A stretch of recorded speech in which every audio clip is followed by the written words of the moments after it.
Welcome back to my channel. तो आज की क्लास में हम करने जा रहे हैं अपनी स्पीकिंग को और attractive by using these connectors. You can call them connectors और word meaning whatever you want to say. Okay, तो ये कनेक्टर्स किस तरीके से होते हैं, जैसे सूनर और later. The first word is sooner और लेटर। इसका क्या मतलब होता है? सूनर और लेटर का मतलब होता है कभी ना कभी।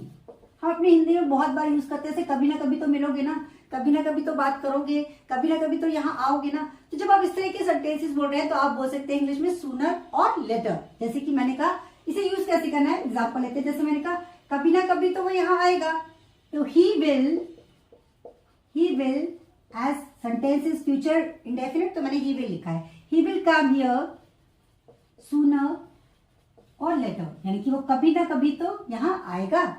तो इस तरीके से आप यूज कर सकते हैं सूनर और later. Next word is that is now और नेवर। इसका मतलब है कि जो काम करना चाहते हैं तो वो अभी होगा या तो कभी नहीं होगा। जैसे एग्जाम्पल में मैंने कहा, या तो आप अभी मेरे साथ आओ, नहीं तो कभी नहीं, नहीं तो कभी नहीं। ठीक है, अब इस तरीके से बोलना हो तो कम एज सेंटेंस इज इंपैरेटिव, तो कम विद मी नाउ, अभी के अभी, और नेवर, या फिर और नेवर मतलब कभी नहीं। और एग्जांपल लेते हैं, जैसे मैंने कहा ये काम या तो अभी करो, अभी के अभी कंप्लीट करो, वरना कभी नहीं। तो कंप्लीट दिस वर्क नाउ और नेवर। तो इस तरीके से आप सेकंड वर्ड यूज कर सकते हैं। थर्ड जो मेरा मोस्ट फेवरेट है that is for good. For good का मतलब होता है हमेशा के लिए। क्या होता है? हमेशा के लिए। जैसे उसने मुझे हमेशा के लिए छोड़ दिया है, या वो हमेशा के लिए यहां से चला गया है। जब इस तरह के सेंटेंस बोलते हैं, जैसे वह हमेशा के लिए ये जगह छोड़ गया है, यह जगह छोड़ गया है। सेंटेंस को देखते हैं तो ये प्रेजेंट परफेक्ट है। ठीक है, तो प्रेजेंट परफेक्ट में हम बोलते हैं he has left this place for good. अब जब भी मैं फॉर गुड बताती हूँ हमेशा के लिए, तो बच्चे बोलते हैं मैम इसका मतलब तो ऐसा लग रहा है कि अच्छे के लिए। नहीं, जब फॉर गुड एक साथ आता है तो इट मीन्स हो जाता है कि हमेशा के लिए। तो इस तरीके से आप यूज कर सकते हैं सूनर और लेटर, नाउ और नेवर, और फॉर गुड। बात one is fancy price. Fancy price का मतलब, वैसे तो बहुत सारे मतलब होते हैं, पर इसका हिंदी मीनिंग हम यहाँ ले रहे हैं मुंह मांगी कीमत। जैसे वो मुंह मांगी कीमत पे खरीदने को तैयार है, तो she is ready to buy in fancy price. Fancy price मतलब मुंह मांगी कीमत पे खरीदने को तैयार है, यानी कि जो भी आप डिमांड कर रहे हो वो उस पे खरीदने को रेडी है। Next word as usual. As usual मतलब होता है हमेशा की तरह। जैसे आज भी आप हमेशा की तरह लेट है, तो you are late as usual. As usual मतलब हमेशा की तरह, जैसे कि आप हमेशा आते हैं। ठीक है, back to back. Back to back का मतलब होता है एक के बाद एक के बाद एक। जैसे उसकी लाइफ में एक के बाद एक प्रॉब्लम आ रही है, तो she has been getting problems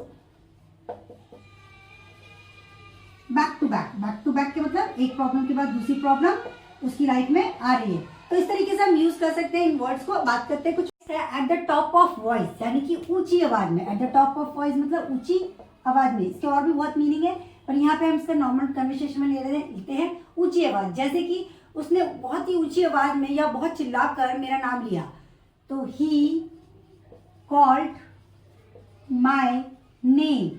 बहुत ही ऊंची आवाज में, बहुत ही तेज आवाज में, at the top of his voice. His voice मतलब जितना तेज वो बोल सकता था, जितनी तेज वो बोल सकता था उतनी तेज में उसने क्या किया, मेरा नाम लिया। नेक्स्ट है वट एवर। वट एवर का मतलब होता है जो भी हो, जो कुछ भी हो। जैसे कि मुझे कोई परवाह नहीं है, कुछ भी हो। ठीक है, तो I don't care what ever happens, यानी कि जो कुछ भी हो या जो भी कुछ होता है मुझे परवाह नहीं है इन सब चीजों की। ठीक है, वन बाय वन का मतलब होता है एक एक करके।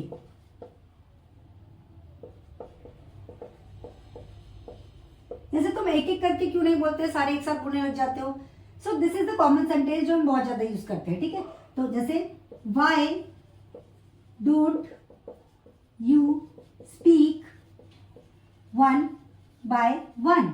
Why don't you speak one by one, यानी कि आप एक एक करके क्यों नहीं बोलते हो। ठीक है, नेक्स्ट सो दैट का मतलब होता है ताकि। क्या होता है इसका इंग्लिश में मतलब? ताकि।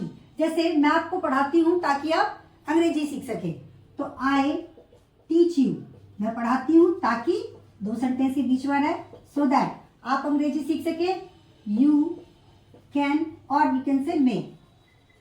मोस्ट जो सुटेबल होता है वो होता है मे, तो always try to avoid using can, use may. You may learn English. तो इस तरीके से मैंने आज की क्लास में आपको कुछ 10 इंटरेस्टिंग कनेक्टर्स या वोकैबुलरी बोले वो सिखाए हैं। आई होप कि आज की क्लास भी आपको इंटरेस्टिंग लगी होगी। इन वर्ड्स को प्रैक्टिस करें, ज्यादा से ज्यादा सेंटेंस बनाएं और इन्हें अपनी डेली लाइफ में ज्यादा से ज्यादा यूज करें। Thank you so much for watching me.